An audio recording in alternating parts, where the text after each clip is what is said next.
It's a Marty party. Joining me now is our TSN Hockey analyst, Martin Biron. And Marty, plenty of concern surrounding the goaltending situation in oil country these days. We're less than 48 hours before the NHL trade deadline.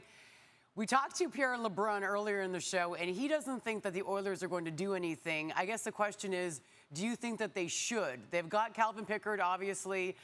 They've got Stuart Skinner. Do they just play the hand they've been dealt here, or do they go out and do something? I think they should go out and do something. Look, I don't think that this Oilers team is playing very confidently in front of Skinner or Calvin Pickard. Even their coach is saying, we're very fragile right now, but I think it comes and it starts with goaltending. Look, they got them to Game 7 of last year's Stanley Cup Finals. That's great. But I think you have to make a move. And it doesn't have to be a big move, but just a little bit of an insurance policy. Skinner can regain some form and maybe help you down the stretch. But I don't think that you are looking to go with Calvin Pickard moving forward if something was to happen to Stuart Skinner. So look at John Gibson. Look, Gibson, I get it, has 2 more years, and the salary is going to be pretty significant. But if you keep Skinner and Gibson, you're saying, okay, one of you guys can take it and we can go back and forth. Maybe there's an injury worries with Gibson, and then over the summer, you pick one and you move on from there. But I do feel that, well, the cap is going to be tight, but you have to make a move. And the perfect fit for me would be John Gibson to go 1A, 1B with Stuart Skinner. All right, how about the Toronto Maple Leafs? They've sort of been just standing by and watching as the two teams in their division that they're all in competition with here in the Atlantic, Florida and Tampa, have both done something to bolster their lineups. Do you think that Treliving goes out and gets something to help bolster Toronto's lineup prior to the deadline? Well, he has to, right? You have to look at the middle of the ice, and Austin Matthews, John Tavares, and question mark. Max Domi is not a center, in my opinion, and you need to have 3 deep down the middle to be able to compete against Florida and Tampa. Look at what Florida has. They have Barkov, they have Bennett, they have Lundell. The same 3 that won the Cup last year. And look at what Tampa Bay was able to put back together. Point Cirelli and Yanni Gourde.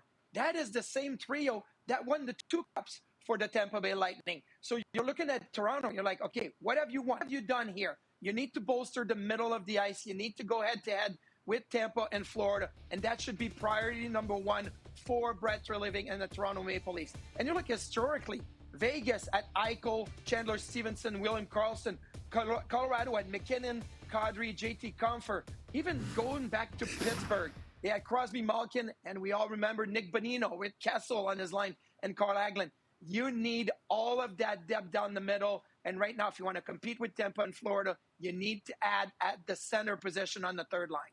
Carolina Hurricanes added early. They added Mikko Rantanen way back in January. He is now number 1 on the trade bay list. Does it seem crazy that they would acquire him in January and then turn around and flip him, even if they can't get him to sign to a long-term deal?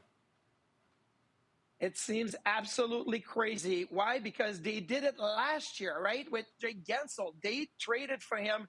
They lost him to Tampa Bay as a free agent over the summer. And you're looking at, you cannot have that happen again. The only way you keep Mikko Rantanen without an extension and it works for you is if you win the Stanley Cup. But look, I'm not putting Carolina as a front runner right now. You know, Tampa, Florida, Toronto, Washington, you look out west, Winnipeg, Vegas. There's a lot of teams that are ahead of Carolina right now. So do you have to take 80 cents on the dollar? Even if you don't get full value for Mikko Rantanen, you swung and missed potentially if you don't go out and win a cup with him without a contract. So you have to maybe salvage whatever you got left. Get 80 cents on the dollar. It's better than 0 cents on the dollar that you got out of Jay Gensel last year. You didn't win anything, and you lost him anyway. Marty, polish up that T-shirt gun that I know that you keep in your basement. I'm looking forward to seeing you on Friday.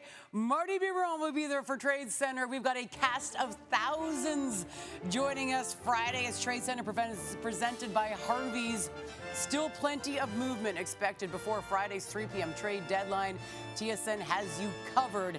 Canada's #1 trade deadline show. It all begins bright and early, 8 a.m. Eastern Time.